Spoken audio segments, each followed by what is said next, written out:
Hi, I'm Bénédicte NOLENS. I'm the head of the BIS Innovation Hub in Hong Kong. The BIS is the Bank for International Settlements.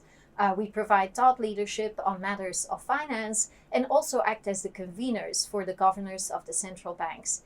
Today, I will be talking to you about finance for a greener and cleaner world. And in particular, I will be talking quite simply about green finance and what it actually is. So let me talk a little bit about myself. My love for green started a very long time ago. And what you see here is myself on a retreat in Brazil.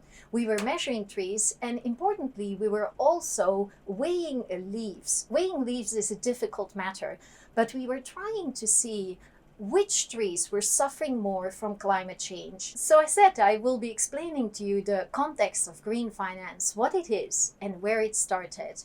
In my opinion, it started in 2006 with the United Nations Principles on Responsible Investment. It is abbreviated as the UNPRI. It was an initiative that brought together at the time billions of dollars of assets under management by asset owners around the world who expressed that they care about the topic of E, S, and G. E as in environmental, S as in social, and G as in governance. They all pledged to these 6 principles that you see here, and the core of the principles is that they will actively consider ESG factors in their investment.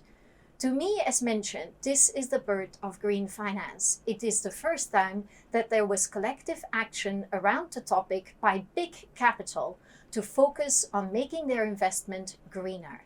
In 2012, I joined the Securities and Futures Commission in Hong Kong, which is the Hong Kong securities regulator. And as a securities regulator, within our remit of regulation was asset management.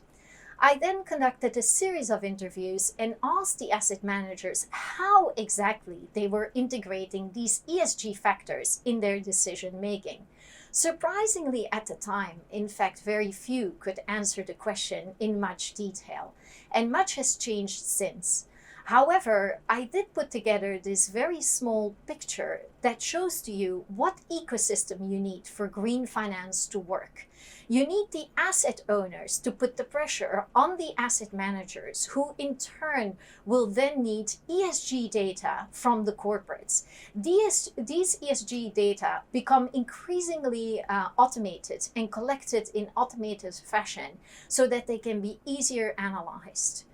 The asset owners are, for example, the biggest pensions funds in the world, the central banks of the world, etc.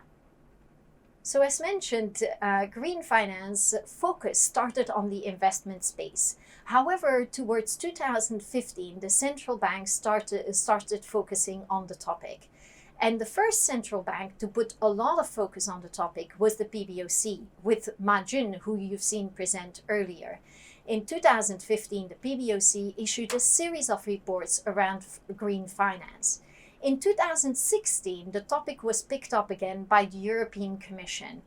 And the European Commission defined green finance very similarly. As you can tell, it concerns green investment, green bonds, green lending, and also green insurance, and increasingly the need for measurement to ensure that the use of proceeds is properly used for the purpose set out in the instrument, for example, the green bond or the green loan.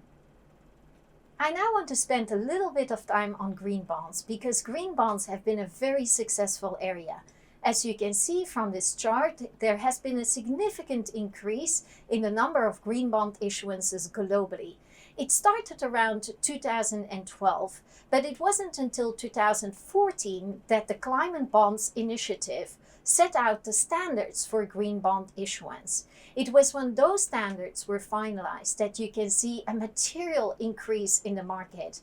It signals how important standards are, but it also signals how important a voluntary initiative is, because the Climate Bond Initiative was a voluntary initiative across a series of banks and other players in the financial sector. So what you can see on this slide is that the record issuance of green bonds was last year in 2019 with $259 billion. In 2020, we're actually expecting to surpass that, over $300 billion. The history of green bond issuance has started very much with corporates, but as of 2016, there's a lot of government action in the space. It started with the issuance by France of a 10 billion plus euro bond, which made it the biggest green bond issuer that year. After that, other issuers followed, including Belgium, the Netherlands, Chile, and many other countries on Earth. Closer to home, the Hong Kong government also already issued its first green bond. And on this slide, you can see the proceeds as well as the use of proceeds. All of this is published information. But what is more exciting is that the Hong Kong government has indicated and pledged that it will be issuing 66 billion Hong Kong dollars worth of green bonds in the 5 years that are following 2021. So this will be a very exciting space, because what it will mean is that 66 billion Hong Kong dollars can be used for green and sustainable purposes in Hong Kong. The question, of course, is everything green yet? And we know it's not the case. In fact, the research of the BIS just issued in the last 10 days shows that while there is a lot of green bond issuance, it has actually not led to a reduction in the carbon emissions of those bond issuers. That seems counterintuitive, right? Because on the one hand, we see something very optimistic, which is the rise in these green bond issuances. But on the other hand, we don't see a reduction in carbon emissions by these same issuers. So this means that with every road, there's always a road ahead. And in this case, there obviously is a road ahead. And the road ahead is to create even more transparency around not only the issuance of the green bond itself and the tracking of what it is being used for, but also the issuers. And in particular, this research proposes a new measure to look at carbon emissions compared to revenue of the issuers of those green bonds. So let me spend just a few minutes to talk about the future and how the future can be a lot greener. In the background here, you see a picture of Hong Kong. It was taken very recently, actually this month. And you can see how beautiful and green Hong Kong is. However, if you enter the city, the buildings are not very green yet. In fact, the residential buildings are far from green. Your high electricity bills means that, in fact, your buildings are not very well insulated.